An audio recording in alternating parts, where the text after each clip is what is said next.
চরিত্রে যারা অভিনয় করছে আমি প্রত্যেকের নাম ঘোষণা করলাম। আমাদের শুরু হচ্ছে আমাদের খুব সুন্দর সমাজ সচেতনমূলক নাটক মোবাইলের ব্যবহার অপব্যবহার, মোবাইলের অপব্যবহার, ব্যাড ইফেক্টস অফ মোবাইল। শুরু করো।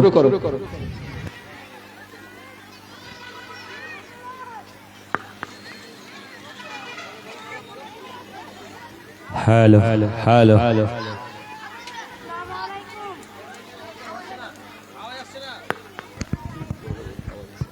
আসসালামু আলাইকুম।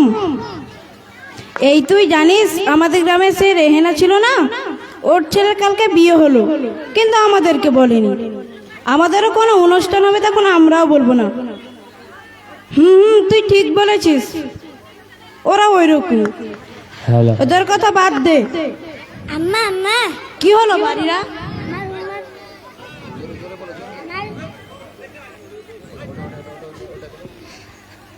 আমাকে প্রচুর খিদে পেয়েছে, আমাকে খেতে দাও না আম্মা। তুই দেখতে পাস না আমি এখন ফোনে কথা বলছি, ব্যস্ত আছি এখন, যা এখান থেকে। আম্মা আম্মা কি হয়েছে? আমাকে প্রচুর খিদে পেয়েছে, আমাকে খেতে দাও না আম্মা। তুই হাত মুখ ধুয়ে আয়, তোর জন্য আমি ম্যাগি বানিয়েছি, যা। প্রতিদিন আমাকে কেন ম্যাগি বানিয়ে দাও, সবজি রুটি বানিয়ে দিতে পারো না? আমি বললাম না তুই হাত মুখ ধুয়ে আয়, তোর জন্য আমি কিছু বানিয়েছি, যা এখান থেকে। ঠিক আছে। আরে এবার তো মাও কিছু সরে না, ততক্ষণ আমি আমার হোমওয়ার্কটি কমপ্লিট করে নি।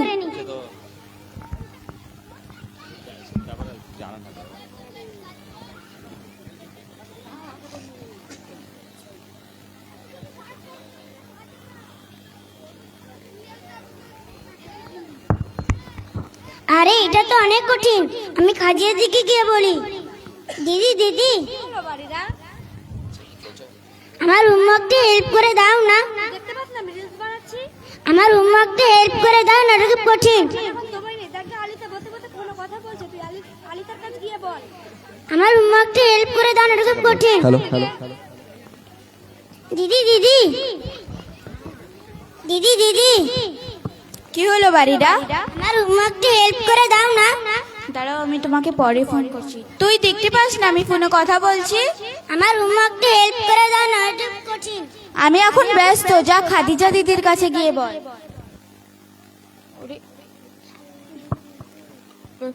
দিদি তুমি রোজ রোজ কার সাথে কথা বলো? তোকে সেটা দেখতে হবে না, দেখা খাজিয়া বসে বসে রিলস বানাচ্ছে। হ্যাঁ, এটা আমি তোকেই বলছি, তুই তো সারাদিন মোবাইল নিয়ে পড়ে থাকিস। তুই যে সারাদিন বসে বসে রিলস বানাস, তুই যে সারাদিন রিলস বানা, তুই যে বসে বসে সারাদিন ফোনে কথা বলিস, তুই যে সারাদিন রিলস বানাস। তোকে আমারটা দেখতে হবে না, নিজেরটা দেখ। তোকে আমারটা দেখতে হবে না, নিজেরটা দেখ। দাঁড়াও, মা আসুক বলছি মাকে। দাঁড়াও, বলবো তো। হ্যালো হ্যালো কি হলো না তোদের প্রতিদিনের ঝগড়া? আম্মা প্রথমে ও শুরু করলো। প্রথমে ও শুরু করলো।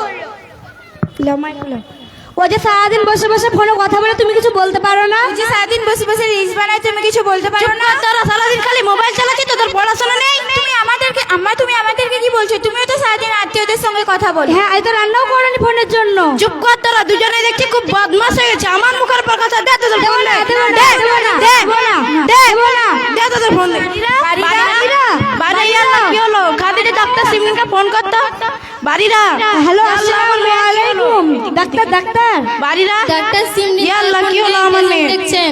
বাড়িরা আসতে বললো, আমার বোন খুব অসুস্থ, কথা বলছে না। আচ্ছা ঠিক আছে। বাড়িরা ডাক্তার সিমরি, বাড়িরা তাড়াতাড়ি বাড়িরা পেশেন্ট আছে। বাড়িরা উঠো, বাড়িরা ওঠ, বাড়িরা আমার মেয়ের কি হলো? এতে এক্ষুনি ভালো ছিল। বাড়িরা বাড়িরা বাড়িরা ওঠ, বাড়িরা এ বাড়িরা। এক্সকিউজ মি, সরে যান। কি হয়েছে ওর? ও তো এক্ষুনি ভালো ছিল, ওকে আমি বললাম তোর জন্য আমি ম্যাগি বানিয়েছি, আর এরকম হয়ে গেল।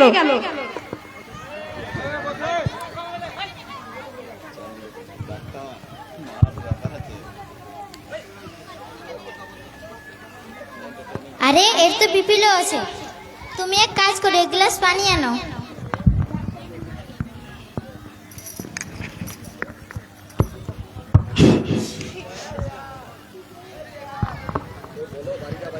বাড়িরা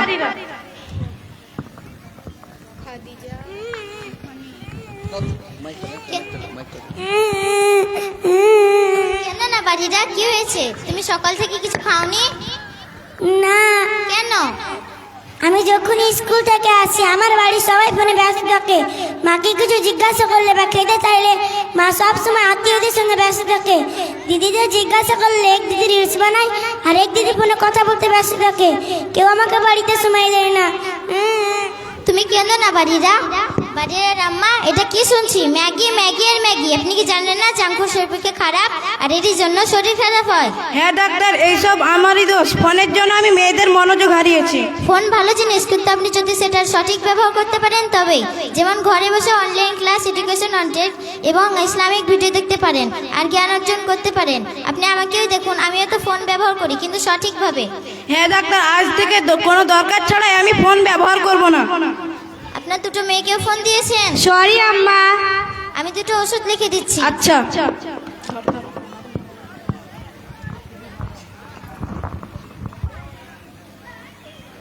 এই নাও নার্স।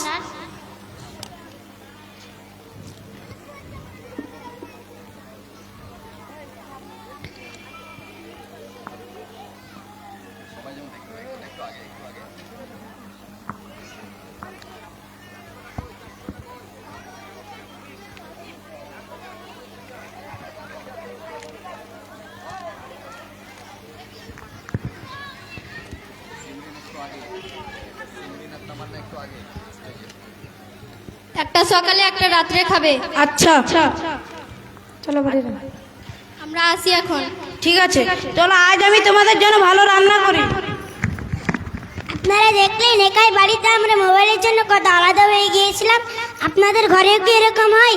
তাহলে আপনারা মোবাইলের সঠিক ব্যবহার করেন আর আপনার পরিবারকে বেশি বেশি সময় দেন। আসসালামু আলাইকুম। অসংখ্য ধন্যবাদ প্রত্যেক প্রতিযোগীকে। দারুণ। এরকম ডাক্তার দেখেছেন কখনো আপনারা? ফিজ চাইনি কিন্তু আমরা আসছি। কোনোদিন দেখেছেন ফিজ নিয়ে লাইনে দাঁড়ান? প্রথমবার দেখছেন মঞ্চে যে এমন ডাক্তার বাড়িতে এলো, ট্রিটমেন্ট করলো উইদাউট ফিজ। খুব সুন্দর, খুবই সুন্দর পারফরমেন্স। ছোট্ট ছোট্ট ছেলেমেয়েরা আমাদের সামনে রেখেছে। খুবই দুর্দান্ত যে মোবাইল কিভাবে সময়, কিভাবে আপনার প্রতিভা, আপনার ট্যালেন্ট সব কিছুকে কেড়ে নিচ্ছে আস্তে আস্তে। তার সাথে তারা আমাদের সামনে তুলে ধরলো খুবই সুন্দর একটা বিষয়। মোবাইলের জন্য মায়েরা অমনোযোগী হচ্ছে এবং কি করছে, অস্বাস্থ্যকর খাবার বাচ্চাদের দিচ্ছে যাতে বাচ্চারা বিভিন্ন রোগে আক্রান্ত হচ্ছে। খুবই সুন্দর আমাদের সামনে একটা প্রেজেন্টেশন ছিল। এরপরে আমরা মঞ্চে নিয়ে আসবো আমাদের আরো এন্টারটেইনিং প্রোগ্রাম, যেমন যেমন খুশি তেমন সাজো। আরো আমাদের নাটক আছে এবং মোস্ট এন্টারটেইনিং পার্ট যেটা খুব সুন্দর এসআইআর নাটক যেমন খুশি তেমন সাজো। এবং খুব আগ্রহে যেটা ছাড়া এই মঞ্চ, এই অনুষ্ঠান খালি খালি মনে হয়, কুইজ, সেটাও এখনো বাকি আছে। তার আগে আমরা আর একটা নাটক মঞ্চে পরিবেশনের আগে আমরা আমাদের আজকের মঞ্চের মাননীয় অতিথি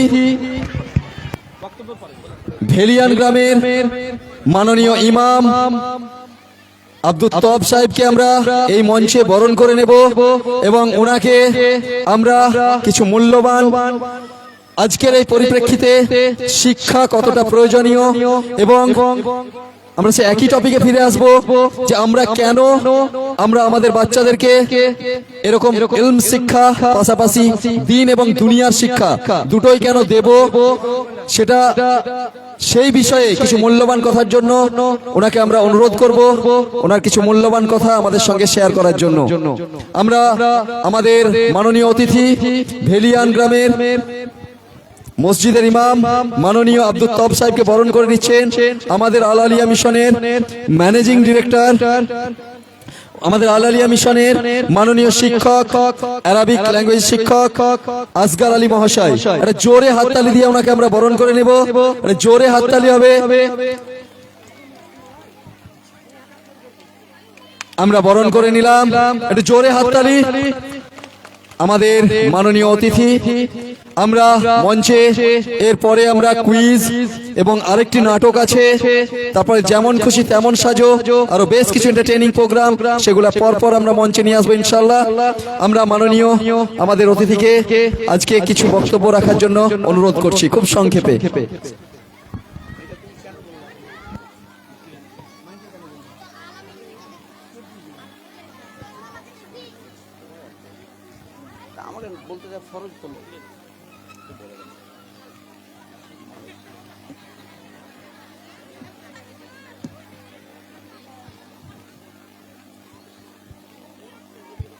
السلام عليكم ورحمة الله وبركاته. أعوذ بالله من الشيطان الرجيم. بسم الله الرحمن الرحيم. قل هل يستوي الذين يعلمون والذين لا يعلمون. প্রিয় সঞ্চালক, মঞ্চে উপবিষ্ট মিশনের প্রতিষ্ঠাতা পরিচালক জসিমউদ্দিন মহাশয়, শিক্ষক মণ্ডলী, অভিভাবক অভিভাবিকা মণ্ডলী, আসসালামু আলাইকুম ওয়া রাহমাতুল্লাহি ওয়া বারাকাতুহু। অতি প্রসিদ্ধ এটি কোরআন মাজিদের আয়াত পড়েছি, আয়াতের অংশ, তাকে সামনে রেখে কয়েক মিনিট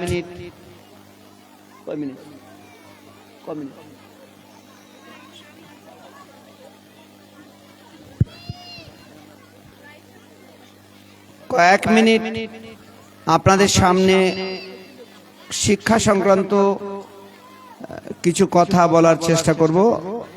ওমাত তৌফিক ইল্লা বিল্লাহ, আলাইহি তাওয়াক্কালতু ওয়া ইলাইহি উনীব। মাননীয় শিক্ষানুরাগী অভিভাবক ও অভিভাবিকা মণ্ডলী, শিক্ষক মহোদয়গণ, মহান আল্লাহ রাব্বুল আলামিন আমার পঠিত কোরআন মাজিদের যে আয়াতটি, তাতে আল্লাহ পাক বলছেন, শিক্ষিত এবং অশিক্ষিত মানুষ কি সমান হতে পারে? প্রশ্ন ছুড়ে দিয়ে আল্লাহ রাব্বুল আলামিন বলতে চাইছেন যে শিক্ষা আর অশিক্ষা বা মূর্খতা দুটো সমান হতে পারে না, শিক্ষার অনেক মর্যাদা আছে।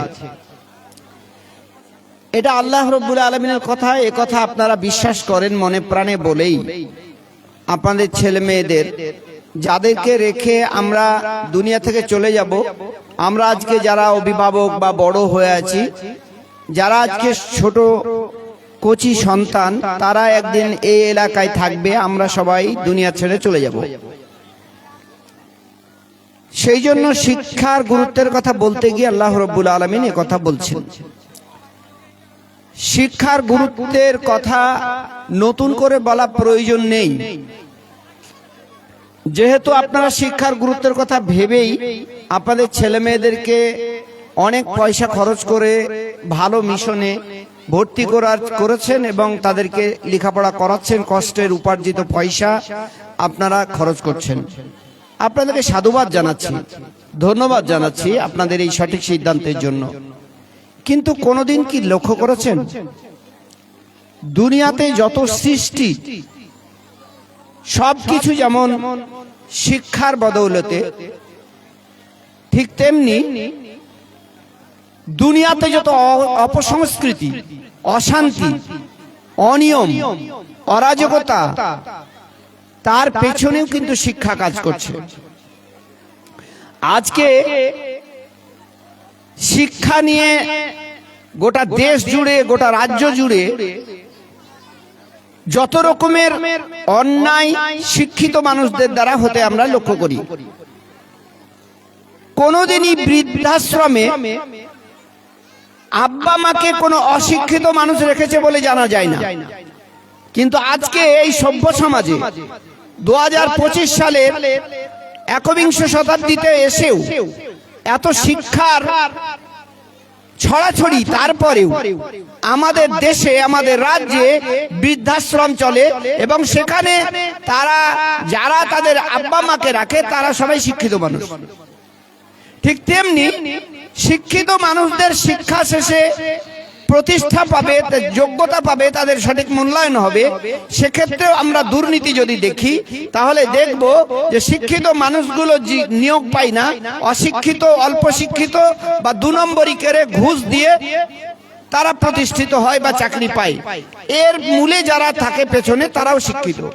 ঠিক তেমনি অফিস, আদালতে, হসপিটালগুলিতে যত রকমের অরাজকতা, অন্যায় ইত্যাদি, তার পেছনেও কিন্তু শিক্ষিত মানুষদের হাত থাকে। এইরকম একটি বিষাক্ত পরিবেশে আপনারা শিক্ষা প্রতিষ্ঠানে ছেলে মেয়েদের দিয়েছেন এবং আজকের এই শিক্ষা প্রতিষ্ঠানে আপনারা এসেছেন। আর নতুন করে কি শিক্ষা দিতে হবে সেই বিষয়টা আপনাদের ভাবতে হবে। সেই শিক্ষার কথাই আল্লাহ রাব্বুল আলামিন বলছেন, তোমরা শিক্ষিত করো আগামী প্রজন্মকে, কিন্তু সেই শিক্ষায় শিক্ষিত করো যে শিক্ষা অন্যায় করতে বাধা দেবে, যে শিক্ষা চুরি করতে বাধা দেবে, যে শিক্ষা বৃদ্ধ আব্বা মাকে শ্রদ্ধা করতে শেখাবে। রাসূল সাল্লাল্লাহু আলাইহি ওয়াসাল্লাম বলেছেন, যে ব্যক্তি ছোটদের স্নেহ করে না, বড়দের শ্রদ্ধা করে না, সে আমার উম্মতের মধ্যে নয়। অর্থাৎ ছোটদেরকে বলা হচ্ছে যে তুমি বড়দেরকে শ্রদ্ধা করতে বাধ্য। তুমি যেহেতু ভালো মানুষ হতে চাও, উম্মত হতে চাও, আল্লাহর কাছে জান্নাত পেতে চাও, সেই জন্য তোমার যারা বড় তাদেরকে শ্রদ্ধা করতে তুমি বাধ্য। ফলে এমন প্রতিষ্ঠানে আপনার ছেলে মেয়েদের ভর্তি করবেন বা করেছেন যে প্রতিষ্ঠানে আপনার ছেলেকে চুরি করতে নিষেধ করবে, মিথ্যা কথা বলতে নিষেধ করবে, তারপরে বড়দের শ্রদ্ধা করতে বলবে, অন্যের মাল আত্মসাৎ করতে নিষেধ করবে, অন্যের প্রতি অত্যাচার করতে নিষেধ করবে, দেশের প্রত্যেকটা মানুষকে ভালোবাসতে শেখাবে, দুস্থ মানুষদেরকে সাহায্য করতে শেখাবে, সেই রকম নৈতিকতাপূর্ণ শিক্ষায় শিক্ষিত করার কথা আল্লাহ রাব্বুল আলামিন হাল ইয়াস্তাবিল্লাযিনা ইয়ালামুনা ওয়াল্লাযিনা লা ইয়ালামুন এই কথা বলছেন যে নৈতিকতাপূর্ণ শিক্ষায় শিক্ষিত করা ব্যক্তি আর অনৈতিকতা শিক্ষিত কিন্তু অনৈতিক শিক্ষায় যদি শিক্ষিত হয় তাহলে সেই শিক্ষায় দেশ, জাতি, সমাজের কোনো কল্যাণ হবে না।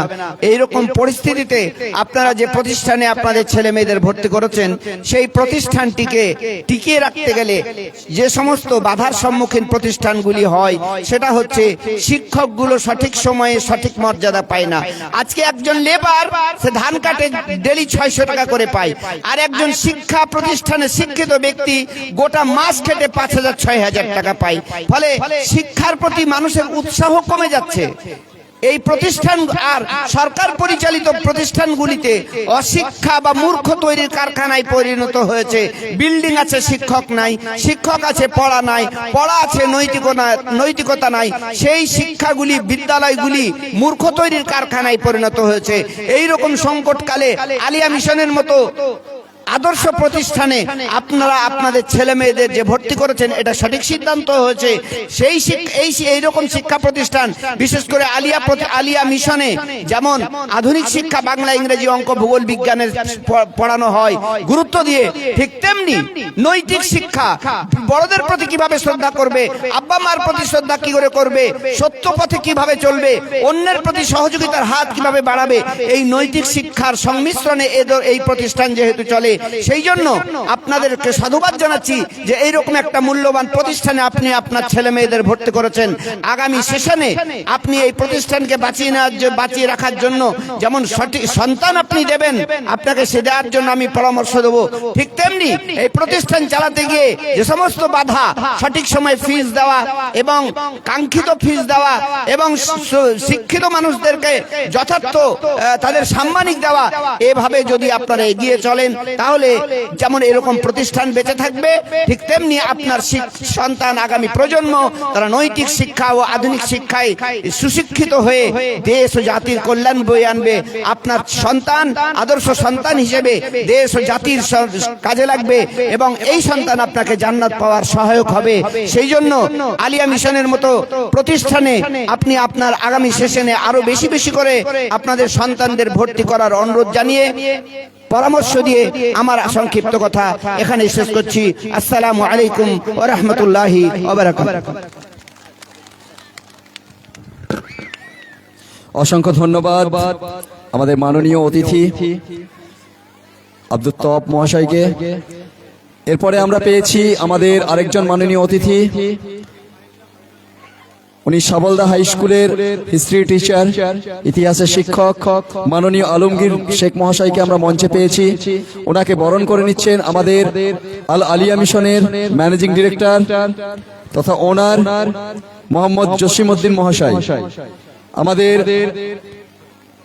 সাবলদা হাই স্কুলের ইতিহাসের শিক্ষক মাননীয় আলমগীর শেখ মহাশয়কে বরণ করে নিচ্ছে আমাদের মঞ্চে। একটা জোরে হাততালি হবে, একটা জোরে হাততালি। এরপরে আমাদের যে আরো এন্টারটেইনিং ইভেন্টস আছে আমরা একে একে মঞ্চে নিয়ে আসবো ইনশাল্লাহ। আমরা এরপরে আমাদের যে নাটক আছে এসআইআর সেটা নিয়ে আসবো মঞ্চে। তার আগে আমাদের একটা ছোট্ট প্রতিযোগী, খুবই ছোট্ট আমাদের একজন প্রতিযোগী রাইসা খাতুন, এলকেজি ক্লাসের রাইসা খাতুন, সে আমাদের সামনে একটা ভীষণই কঠিন আলিফুন বা এই গজলটা আমাদের সামনে পরিবেশন করবে। খুব সুন্দর, একটা জোরে হাততালি হবে রাইসার জন্য, একটা জোরে হাততালি হবে আবারও। প্রত্যেকবার উৎসাহিত করবো আমরা ইনশাল্লাহ। আসসালামু আলাইকুম। আমার নাম রাইসা খাতুন। আমি একটি গজল বলে শোনাচ্ছি। গজলের নাম আলিফুন বা। আলিফুন বা তা উনসা জীবন হাউন খাউন দাল দালুন র যা উনসিন সিদুন সাদুন দাদুন ত গউন আইন গয়রুন ফা কফুন কাফুন লাউন মিম নুনুন হা ওয়াউরিয়া হাদিসুরু ফুলহিজা। কোরআনকে বুঝতে কোরআনকে জানতে চলো শিখি আরবি ভাষা। জীবনকে সাথে জীবনকে লাগাতে কোরআনই হলো সঠিক ভাষা। এসো শিখি আরবি ভাষা সহজ সরল ছোট্ট সুরে। আলিফুন বা তা উনসা জীবন হাউন খাউন দাল দালুন র যা উনসিন সিদুন সাদুন দাদুন ত গউন আইন গয়রুন ফা কফুন কাফুন লাউন মিম নুনুন হা ওয়াউনিয়া হাদিসুরু ফুলহিজা। আসসালামু আলাইকুম।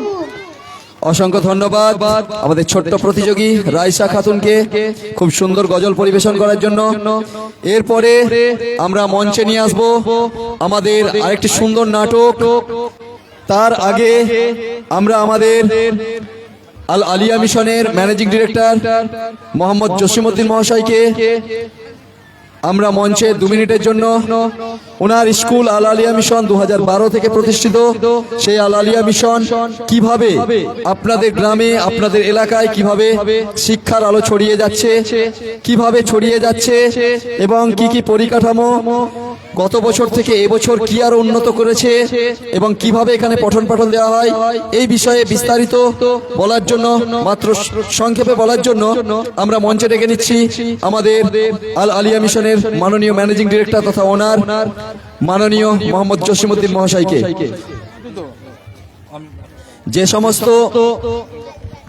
যে সমস্ত প্রতিযোগী এসআইআর নাটকে অংশগ্রহণ করেছো তোমরা তৈরি থেকো। কিছুক্ষণের মধ্যেই আমরা মঞ্চে নিয়ে আসবো এসআইআর যে স্পেশাল ইন্টেনসিভ রিভিশন, যে এসআইআর নিয়ে মাতামাতি দেশ জুড়ে ভোটার তালিকা সংশোধন, সেই বিষয়ে আমরা একটা সুন্দর, খুবই সুন্দর যে এসআইআর যে বিড়ম্বনা, এসআইআর নিয়ে যে সাধারণ মানুষের মনে যে দুশ্চিন্তা, যে সাময়িক টানাপোড়েন চললো, তারই প্রতিচ্ছবি, তারই এক টুকরো প্রতিচ্ছবি আমরা আমাদের মঞ্চে নিয়ে আসবো। আমাদের নাটক এসআইআর এর প্রভাব, এসআইআর এর প্রভাব নাটকে যাদের নাম আছে প্রত্যেকে তোমরা তৈরি থেকো। কিছুক্ষণের মধ্যেই আমরা অন স্টেজ পারফরমেন্সের জন্য ডেকে নেব এসআইআর নাটক প্রতিযোগীদের।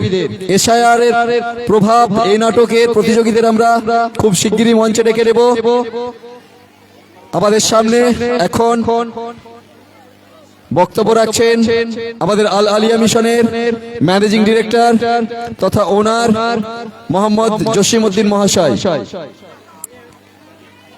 আমরা ওনার কাছ থেকে সংক্ষেপে আল আলিয়া মিশনের প্রতিষ্ঠা, তার যে মিশন, তার যে গোল এম, যা ভবিষ্যতে আগামী দিনে আপনাদেরকে সুশিক্ষিত সমাজ এবং সুশিক্ষিত সন্তান দান করতে পারে, সেই বিষয়ে খুব মূল্যবান দু চার কথা বলার জন্য আমন্ত্রণ করছি। আসসালামু আলাইকুম। আশা করি সকলে ভালো আছেন। তো যাক, আজকে তেমন কিছু বক্তব্য রাখবো না, কারণ হচ্ছে আজকের যে প্রোগ্রামটা টোটালি আমাদের বাচ্চাদের প্রোগ্রাম। মানে অ্যাজ এ পাবলিক স্পিকার কি করে হওয়া যায় বা বক্তা কি করে হওয়া যায়। তো পৃথিবীতে সবচেয়ে কঠিন কাজ কি জানেন? কথা গুছিয়ে বলা। পৃথিবীতে সবচেয়ে কঠিন কাজ হচ্ছে কথাকে গুছিয়ে বলা। তো এই কথাকে গুছিয়ে বলা, কোনো কবিতাকে গুছিয়ে বলা, কোনো অভিনয়কে সেইভাবে পারফর্ম করা, এটা পৃথিবীতে সবচেয়ে বড় কাজ। আর এই বড় কাজটা এটাই কিন্তু আজকের ডেটে মোস্ট ইম্পর্টেন্ট। একটা সময় ছিল যে সময় বলা হতো নলেজ ইজ পাওয়ার।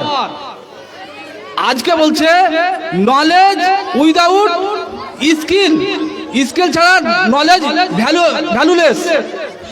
যদি কারোর স্কিল না থাকে তাহলে নলেজ ভ্যালুলেস।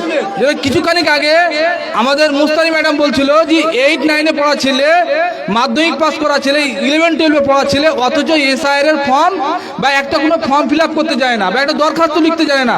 তো স্কিলের মোস্ট ইম্পর্টেন্ট, খুবই দরকার।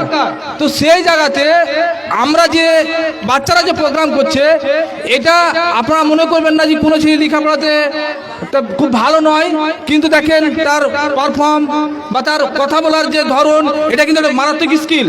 তাহলে এই স্কিল কিন্তু হওয়া কিন্তু দরকার। আর না হলে কিন্তু যেমনই শিক্ষিত হোক না কেন, কোনো কাজে আসবে না।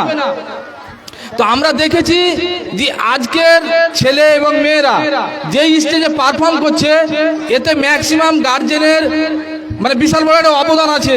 কি অবদান? আমরা কিন্তু আজকের যুগে যে সোশ্যাল মিডিয়া বা মোবাইলের যে অপব্যবহার আমরা দেখছি, এর মাধ্যমে কিন্তু আমরা একটা বিশাল বড় বেনিফিট আমরা ভোগ করেছিলাম। তো আমরা বেশ কিছু কবিতা হোয়াটসঅ্যাপের মাধ্যমে আপনাদেরকে পাঠিয়েছিলাম, এবং অনেক গার্জেন কিন্তু এই কবিতাগুলো বা এই ডায়লগগুলো তাদেরকে বাড়িতে প্র্যাকটিস করিয়ে কিন্তু রিটার্ন আমাদের গ্রুপে আবার দিয়েছিল। এমন কতজন করেছিলেন? হাত তোলেন। অনেকেই করেছিল, বুঝতে পারলেন না যে আমরা অনেক কবিতা আমাদের গ্রুপে ছেড়েছিলাম, অনেকে বাড়িতে তার ছেলে মেয়েকে প্র্যাকটিস করিয়ে আবার রিটার্ন করেছিল। তার জন্যই কিন্তু আপনাদের এই মেহনতের কারণেই কিন্তু তারা এত সুন্দর করে আজকে স্টেজে বলতে পারছে। তাহলে আপনারাই হচ্ছেন কিন্তু বলছে একটা বাচ্চার যে শিক্ষক বা শিক্ষিকা, সেটা প্রথম শিক্ষক শিক্ষিকা বলছে তার মা। তাহলে আপনারা এটা শিখিয়েছেন বলেই কিন্তু সম্ভব হয়েছে। আর এইরকম যদি আগামী দিনে যদি আপনারা বাচ্চাদেরকে এভাবে গাইড করেন, তো শুধু আমাদের আল আলিয়া মিশন নয়, আপনি যেখানেই পড়ান না কেন, যদি গার্জেন বাচ্চাদের প্রতি টেক কেয়ার নেয়, তাহলে বাচ্চারা কিন্তু আরো বেশি শিখবে। তো আপনাদের এই ভাবনার কারণেই কিন্তু আমরা বাচ্চাদেরকে আরো বেশি শিখাতে পেরেছি। আর এই বাচ্চাদেরকে এমন কিছু শিখাতে হবে যে বাচ্চারা একটু ইউনিক হয়, আরো 10 জনের চাইতে আলাদা কিছু হয়। এই আলাদা আপনার বাচ্চা বা আমার বাচ্চাকে যতক্ষণ আমি করতে পারছি, ততক্ষণ পর্যন্ত কিন্তু তারা সাকসেস পাচ্ছে না। তো আপনারা জানেন যে আমাদের আল আলিয়া মিশন শুধু কেবলমাত্র এই আরবিক শিক্ষায় আমরা এই সাবজেক্ট রাখিনি। আমরা এই আরবিকের পাশাপাশি ক্লাস 1 থেকে আমাদের কম্পিউটার, আমাদের হিন্দি, ইংলিশ, বাংলা তো আছে, এবং পাশাপাশি আমরা কম্পিউটারে 2026 সালে আরো বেশি কি করে ডেভেলপমেন্ট করা যায়। আজকের ডেটে একটা ছেলে ফটোশপে কি করে কাজ করবে, তারপরে ফটো কিভাবে, এই থাম্বনেলিং কিভাবে করবে। আমরা অনেকে দেখি যে ইউটিউবে বহুত রকম বক্তার বক্তব্য থাকে, তার অনেক ছবি থাকে, সেগুলো কিভাবে করা যায়, কিভাবে অ্যাকাউন্ট বানা যায়, কিভাবে ইমেল আইডি তৈরি করা যায়, এই সমস্ত কাজগুলো কিন্তু আমরা কম্পিউটারে আরো বেশি বেশি করে আমরা করার চিন্তা ভাবনা নিয়েছি। তার পাশাপাশি আমরা এই যে হিন্দি যে সাবজেক্ট রেখেছি, এই সাবজেক্টের প্রতি আমরা অনেক বেশি আরো গুরুত্ব দিচ্ছি আগামীতে। কারণ হচ্ছে আমরা পশ্চিমবাংলার বাইরে আপনি যখনই যাবেন, তখনই কিন্তু সমস্ত জায়গায় হিন্দি কথা বলে মানুষ। তাহলে এই যে বাংলা ভাষা আমি শিখছি, তার পাশাপাশি যদি আমি হিন্দি ইংরেজি না বলতে পারি, তাহলে আমার রাজ্যের বাইরে গিয়ে কিন্তু আমি বোকা। একটা অশিক্ষিত ছেলের যেমন কোয়ালিটি, আমি মাধ্যমিক পাস, আমি বিএ গ্র্যাজুয়েশন কমপ্লিট হওয়ার পরেও কিন্তু আমি বাইরের রাজ্যে গিয়ে কথা বলতে পারবো না। তার জন্য আমরা ক্লাস 1 থেকে হিন্দিটাকে আমরা রেখেছি। তাহলে এই বিষয়গুলো আপনারা একটু মনোযোগ সহকারে দেখবেন। আর অলরেডি আমাদের অ্যাডমিশন শুরু হয়ে গেছে। তো যারা হয়তো ভাবছেন যে হয়তো অ্যাডমিশন আমরা করব, কিন্তু অতি সত্বর আপনারা অ্যাডমিশনগুলো করুন, কারণ জানুয়ারির ফার্স্ট উইকে আমরা ক্লাস আরম্ভ করব। তাহলে যদি আপনারা সামনে আমাদের রমজান মাস আছে, যত তাড়াতাড়ি আপনারা অ্যাডমিশন বা রিঅ্যাডমিশন করাবেন, সেটা কিন্তু আমাদের ক্লাস শুরু করতে হয়, এটাই সুবিধা হবে। কারণ আমরা রমজান মাসে হয়তো অন্য বছর যেভাবে স্কুল ছুটি রাখি, এই বছরে হয়তো আমাদের একটা চিন্তা ভাবনা আছে যে খুব কাছে ফেব্রুয়ারি মাসের দিকে হয়তো রমজান চলে আসবে, তো আমরা এই মাসে কিন্তু আমার ছুটিটা খুবই কম রাখবো, হয়তো অন্য পারপাসে আমরা ছুটিটা দিয়ে দেবো। এবং তার পাশাপাশি আমাদের ডে বোর্ডিংয়ের বিশেষ করে মেয়েরা বেশি, তার জন্য ডে বোর্ডিংয়ের পরিবেশটাকে আরও উন্নত করার জন্য আমরা মেয়েদের জন্য আলাদা বিল্ডিং আমরা তৈরি করছি। ইনশাআল্লাহ জানুয়ারিতে ফাইনালি আমাদের রুম থেকে নিয়ে সব কিছু কমপ্লিট হয়ে যাবে।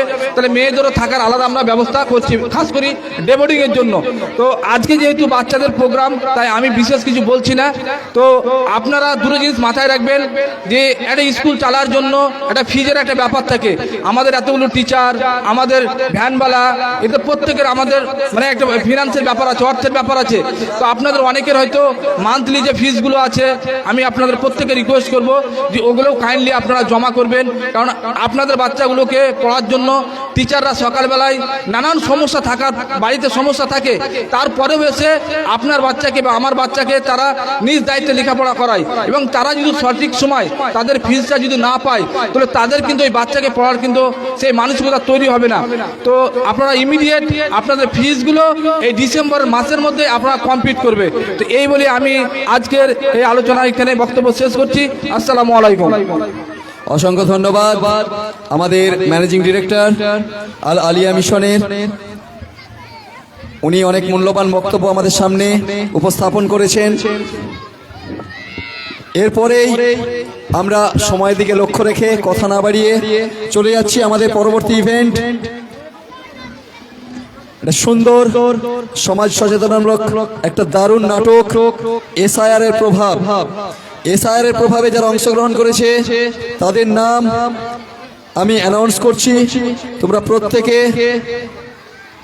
তৈরি হয়ে যাবে এবং আমি আমাদের স্যারদেরকে অনুরোধ করব চেয়ারগুলোকে একটু করে স্টেজটা ক্লিয়ার করে দেবেন, যাতে সুন্দরভাবে তারা পারফর্ম করতে পারে।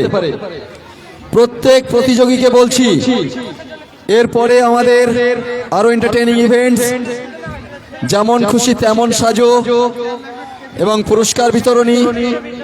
আমাদের সময়ের দিকে লক্ষ্য রেখে আপনারা চাইলে প্রোগ্রাম চলবে, কিন্তু আমাদের এখনো দুটো ইভেন্টস বাকি আছে। শুধুমাত্র সময়ের দিকে লক্ষ্য রেখে আমরা সেগুলোকে স্টেজ পারফরমেন্স করতে পারছি না, আমরা সেগুলো করতে পারছি না। আপনারা কিন্তু সাথ দিলে, আপনারা চাইলে আমরা সেগুলো পারফর্ম করাতে পারি। ক্লাস 1 এবং 2 এর একটা ইংলিশ রিসাইটেশন আছে, একটা রাইমস ইংলিশ ছড়া আবৃত্তি, সেটা কিন্তু আমরা মঞ্চে আনতে পারছি না। সবচেয়ে বড় কথা, মোস্ট এন্টারটেইনিং ইভেন্টস, খুব উপভোগ্য যে কুইজ, সেটাও আমরা কিন্তু সময়ের দিকে লক্ষ্য রেখে হয়তো এখানে আমরা মঞ্চস্থ করতে পারবো না। আমরা শুরু করছি আমাদের স্টেজে নাটক এসআইআর এর প্রভাব। বিভিন্ন চরিত্রে যারা অভিনয় করেছে তাদের নাম আমি অ্যানাউন্স করছি, তোমরা তৈরি থেকো। সারোয়ার আলী ক্লাস 8 বাবার ভূমিকায়। মায়ের ভূমিকায় অভিনয় করেছে সালমা আশরাফি ক্লাস 6। মায়ের বান্ধবীর ভূমিকায় অভিনয় করেছে Alisha Khatun class 6। BLO officer এর ভূমিকায় অভিনয় করেছে রোহান আলম ক্লাস 8। প্রতিবেশীর মানে বাবার যে প্রতিবেশীর ভূমিকা অভিনয় করেছে আজিজ মোল্লা ক্লাস 7। ছেলের অভিনয় করেছে ইয়ানুর রহমান, আরিয়ান আলী এবং মোহাম্মদ আলী ক্লাস 7। এরা শিক্ষকের ভূমিকায়। এবং রাজ্জাক মমিন ক্লাস 7 পরিযায়ী শ্রমিক বা ছাপরি লেবার, যে রিসেন্ট যেগুলো দেখি আমরা, পরিযায়ী শ্রমিকের ভূমিকায়। তো বিভিন্ন ভূমিকায় যারা অভিনয় করেছে আমরা তাদের নাম অ্যানাউন্স করলাম। আমরা সময় খুব কম, আমরা প্রত্যেক প্রতিযোগীকে অনুরোধ করব তোমরা মঞ্চে তোমাদের নাটক উপস্থাপন করো। আমরা প্রত্যেক প্রতিযোগীকে বলবো তোমরা মঞ্চে নাটক তোমরা অন স্টেজ পারফর্ম তোমাদের শুরু করে দাও। প্রত্যেক প্রতিযোগী আগে চলে আসবে। আমরা মাইক্রোফোন গুলো নিতে সাহায্য করব। মাইক্রোফোন আগে নিল। আমাদের প্রত্যেকটা পারফরমেন্স শুরু হবে। হ্যালো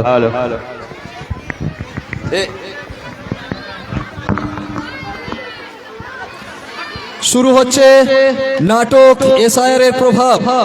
বিভিন্ন চরিত্রে খুবই দুর্দান্ত পারফরমেন্স নিয়ে বিভিন্ন ক্লাস 7, 6 এবং ক্লাস 1, 9 বিভিন্ন গ্রুপের ছেলেমেয়েরা অংশগ্রহণ করেছে। খুব সুন্দর নাটক। তোমরা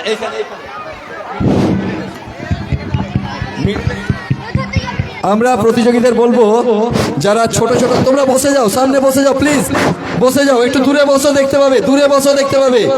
এত কাছে দেখতে পাবে না, দূরে যাও একটু।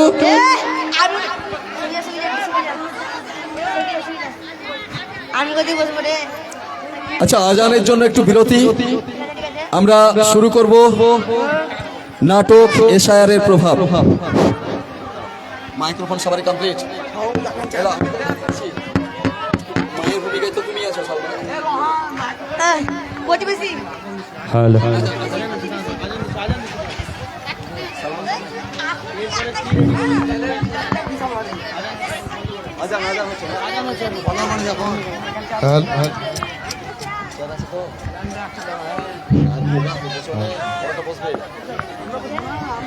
এরপরে কি করবে? রেডি হতে হবে সেটা বলছে। এরপরে কি করবেন? এরপরে আমরা মঞ্চে নিয়ে আসবো এসআইআর এর প্রভাব। যেমন খুশি তেমন সাজো আছে, কুইজ আছে। এরপর হ্যাঁ, যেমন খুশি তেমন সাজো কুইজ আছে মামা। কুইজটা আছে কিন্তু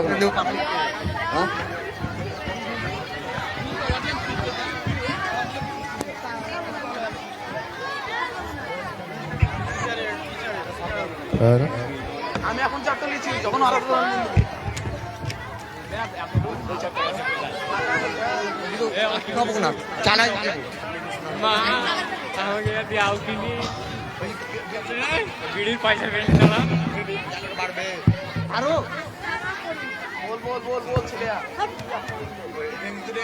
তোমার কাছে একটা আছে, তোমাদের কাছে নাই?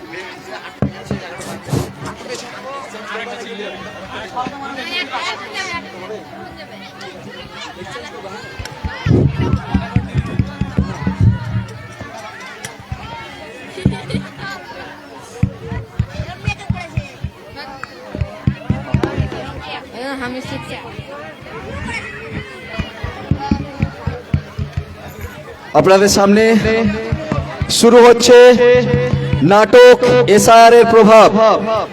আপনারা দেখেছেন প্রত্যেক ফ্যামিলিতে হয়েছে একটা দারুণ দুশ্চিন্তা, একটা দারুণ বিড়ম্বনার শিকার হয়েছিলেন কিছুদিন আগেই।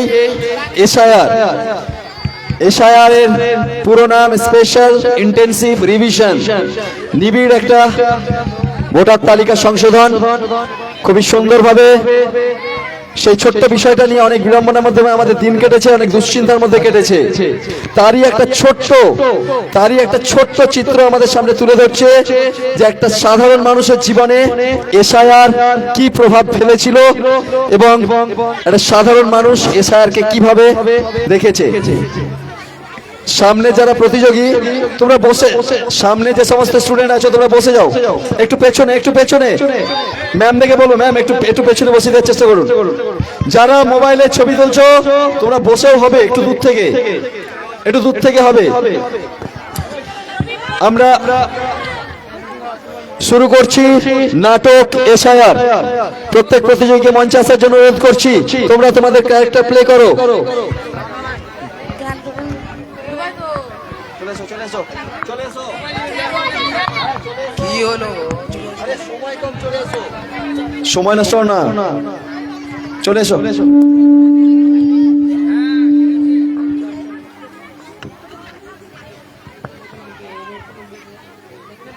এই বাড়িটা তো কমপ্লিট হলো স্যার। ওই বাড়িটা করেছেন? না চলুন।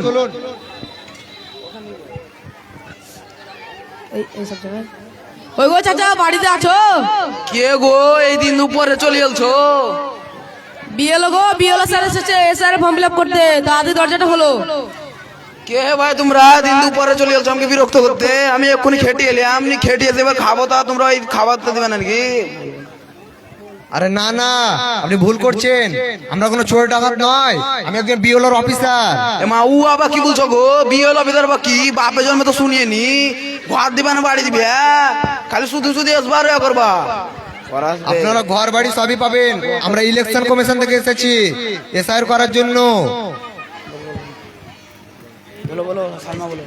জানোর বাপ কি গো, ঘর দিবে না বাড়ি দিবে? আমরা তো গরিব মানুষ, আমাদেরকে তো কেউ কিছু দেয় না। কে জানে কি আপদ দিলে এই স্যাররা বা। আরে বাড়ি ঘর আপনারা সবই পাবেন। আমরা এসআইআর করার জন্য এসেছি, ইলেকশন কমিশন থেকে এসেছি। এই নিন আপনার ও আপনার স্ত্রীর ফর্মটা ফিল আপ করে রাখবেন। 25 তারিখ লাস্ট ডেট, 6 দিনের মধ্যে নিয়ে যাব। এ আবার কি আপদ দিলে গো? এটা দিলে তো ফিল আপ করবে তো কি করে? ভোটের সময় ভোট নিতে আসবে, আবার কিছু দিতে পারবে না। না না, এটি ফিল আপ করতে, এটি এসআইআর এর পুরো নাম স্পেশাল ইন্টেনসিভ রিভিশন, যা বিশেষ নিবিড় সংশোধন। এটি ফিল আপ করতে আপনার ও আপনার স্ত্রীর ভোটার কার্ড ও আধার কার্ড ও 2002 সালে ভোটার লিস্টে নাম থাকলে হবে। আপনার যদি লিস্টে নাম না থাকে, আপনার বাবার লিস্টে নাম থাকলে হবে। আপনার বাবার যদি লিস্টে নাম না থাকে, আপনার মায়ের থাকলেও হবে। এ আবার কি বলছো গো? বাপের এ আবার কতি পাবো? 14 গোষ্ঠী কত তুমি টেনে আনছো লাগছে গো? আরে না না মশাই, আপনি অনলাইনের দোকানে পেয়ে যাবেন। অনলাইন জেরক্সের ওই দোকান গিলা নাকি? হ্যাঁ হ্যাঁ, আমরা তখন আসি এবার। ঠিক আছে, তাহলে ওই যে ওই পাড়ে একটা দোকান আছে চাচার, ওই দোকানে যেন দেখবো। ঠিক আছে, এলেন। ঠিক আছে।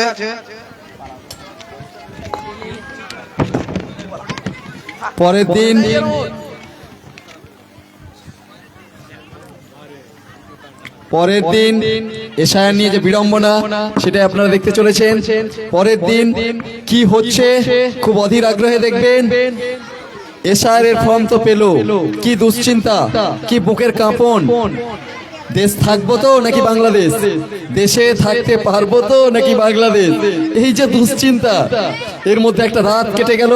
পরের দিন সকালবেলা তার মধ্যে যে উত্তেজনা, তার মধ্যে যে দুশ্চিন্তা, সেটাই আপনাদের সামনে মঞ্চস্থ করবে।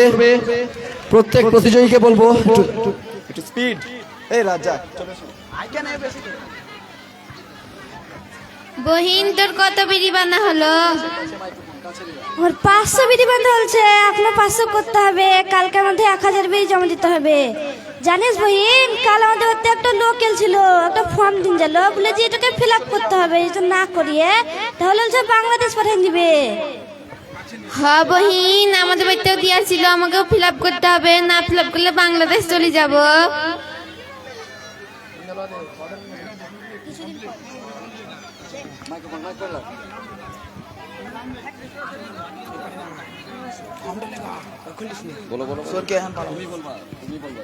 এ আবার কি দিলে? তো ভারী দুশ্চিন্তা, কি করে ফিল আপ করবো তা তো বুঝতে পারি না।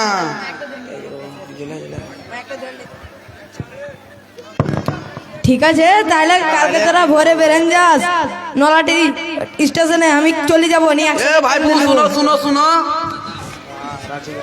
দাদা একটু লোক ডাকছে, ফোন কর। কি হলো গো ভাই? এই দেখো ভাই, 2 দিন আগে আমাদের বাড়িতে একটু এই ভাই গন্ধ যাচ্ছে, বারণ করতে বলো, বিড়ি গন্ধ যাচ্ছে। এ ভাই, তুমি ভিডিওটা ভালো দিনে ভাই, ভিডিওটা ভালো। কি হলো গো ভাই? এই যে ভাই, 2 দিন আগে আমাদের বাড়িতে একটু দাঁড়াও, কি বললে লোক তো? বিএলও অফিসার এলছিল বলছে, তাই যখন ফর্ম দিলে এসআইআর এর, তো এটা ফিল আপ করবো, তো আমি তো বাপের জন্য লেখাপড়া করিয়ে নি, তো একটু তোমাকে যা দেখে লাগছে, সব জামা প্যান্ট এসব তোমাকে দেখে লাগছে, তুমি কোনো শিক্ষিত ছেলিয়া, তো একটু ফিল আপ করে দাও দিন ভাই ফর্মটা। না না চাচা, তুমি ভুল ভাবছো। কেন গো? কাল আমি কেরালা যাবো, আমি কেরালায় খাটিয়ার খাই, তার লেগে জামা প্যান্ট কিনে নিয়ে এলাম সব, কাল কেরালা যাবো বলি। ওই আর লেগে তুমি জামা প্যান্ট কিনে নিয়ে এলছো? আমি তো তোমাকে দেখে ভাবছি তুমি কোনো পড়ালেখা ছেলে গো। না না, এখন ফ্যাশন যুগ, জামা প্যান্ট আর মোবাইল এ করে কাজ করো আর রিলস বানাও। আমি বুঝতে পারছি, তাই এই যে ফর্মটা ফিল তোমাদের বাড়িতে দেয়নি? আমাদের বাড়িতে তো দিয়েছে। তোমরা কি করে ফিল আপ করবো কিছু ভেবেছো? তাই তো দেখতে হবে, জেরক্সের দোকান যেতে হবে এখন? তো ওই আমিও চলছিলাম, তো এই যে কোনো পরিকল্পনা করেছে যে কি করে করবো, কোনো চেনা জানার জায়গা? চাচা আমি তো কোনোদিন পড়াশোনা করিনি গো। তো দেখো কেন কোনো যদি চিনা পাচানোর জায়গা থাকে তোমার? দাঁড়াও তাহলে দেখছি, ভাবি একটু। চাচা গো মনে বলছে গো, মনে বলছে। কি বলো কেন তাহলে গো, কি করছো বলো? ওই সেই শ্রীপুর বাস স্ট্যান্ডে আলালিয়া বলি মিশন নাই, 3 তলা করি, অতি গো সেই মুড়ে চা খেতে যেতে। ও সেই চা খেতে যাবে সামনে ওই দোকান, ওই সামনে ওই স্কুলটা নাকি 3 তলা ওইটা নাকি? ওইখানে চলে যাও, মাস্টাররা কিছু করে দিতে পারে। কই দিবে কি? করে দিবে। তুমি যদি না করো তোমাকে বাংলাদেশ পাঠান দিবে, তুমি ঘর বাড়ি ছেড়ে বাংলাদেশ চলে যাবা। ও এই লাগছে যাই করছে আজকালকার যাই স্যারে ঝামেলা, তো লাগছে বাংলাদেশে পাঠান দিবে।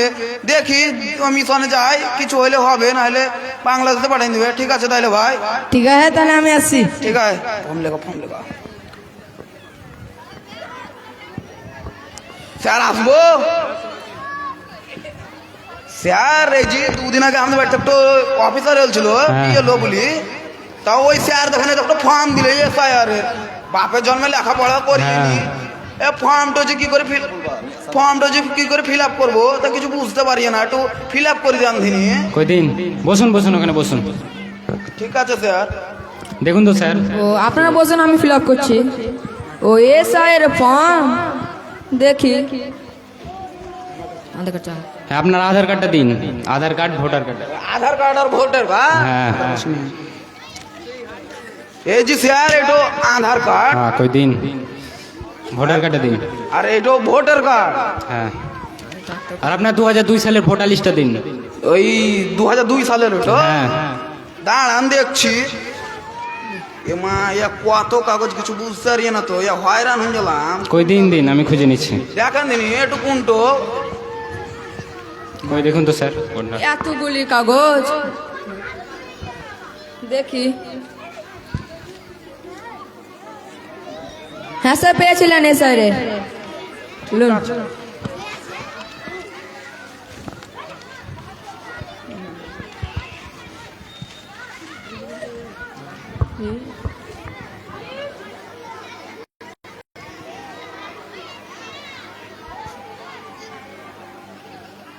আপনার কি আধার কার্ডের সঙ্গে ফোন নাম্বার লিঙ্ক করা আছে? জানি না তো স্যার লিঙ্ক করা আছে কিনা নাই।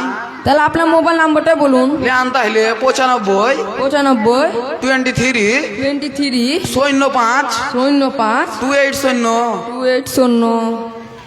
ও এটা আপনার বেটা? বাবু তুমি কিসে পড়ো? আমি তো পড়ি না, আপনার সাথে মাঠে কাজ করতে যে। মা, ছেলেকে এখন আপনি ভর্তি করেননি? না না, ভর্তি করে কি হবে, আমার সাথে মাঠে ঘাটে খাটতে যায়। মানে একটা ছেলের জন্য দেখি, একটা কাগজের জন্য কোথায় যেতে দেখতে হচ্ছেন। বুঝতে পারছি, এই খালি স্যার কাগজ লেগেছে এইখান ওইখান সব জায়গা হয়রান হয়ে গেলাম। আপনার ছেলেকে ভর্তি করুন, নাহলে একটা কাগজের জন্য আপনি এখানে আসতে হচ্ছে। বুঝতে পারছি স্যার, আমি যা ভুল করেছি আর কোনোদিন এইসব ভুল করবো না। এবার ভর্তি করবো, আমার ইয়ানুরকে সুশিক্ষিত করবো। বাবু তুমি ভর্তি হবা। ঠিক আছে। বল এই নিন। এখানে আপনি একটু সইটা করুন। সহি তো জানিয়ে না, লেখাপড়া মানুষ লয়। তাহলে এখানে টিপটা করুন। হ্যাঁ, টিপ দিন। এই যে স্যার টিপ হ্যাঁ ঠিক আছে, এলেন আপনি এসআই এর ফর্ম দেন। ফিল আপ হয়ে গেছে। ঠিক আছে স্যার। হ্যাঁ ধন্যবাদ। ঠিক আছে তাহলে আমরা আসছি স্যার এখন। হ্যাঁ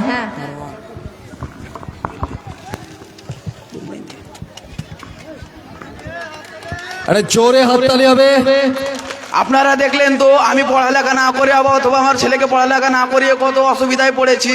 আপনারা যদি এই অসুবিধায় না পড়তে চান তো আপনাদের ছেলেকে সুশিক্ষিত করুন, অথবা কোনো ভালো স্কুলে ভর্তি করুন, অথবা শ্রীপুর বাস স্ট্যান্ডে অবস্থিত আলে আলিয়ান মিশনে ভর্তি করুন। আপনাদের জন্য দোয়ার খোলা আছে। আসসালামু আলাইকুম। খুবই সুন্দর, অসংখ্য ধন্যবাদ প্রত্যেক প্রতিযোগীকে। তারা ভীষণই সুন্দর একটা পারফরমেন্স আমাদের সামনে রাখলো। আমরা দেখলাম এসআর এর প্রভাব, এসআর নিয়ে কি বিড়ম্বনার মধ্যে মানুষ দিন কাটিয়েছে, কতটা দুশ্চিন্তায় দিন কাটিয়েছে, সবটাই আমরা দেখলাম। আমরা এখনই মঞ্চে নিয়ে আসছি আমাদের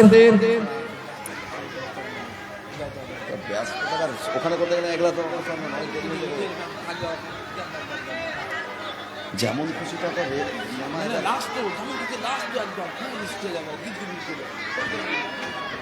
আমরা আমাদের মাননীয় অভিভাবকদের কাছে আবারও ক্ষমা চেয়ে নিচ্ছি, কারণ বাচ্চাদেরকে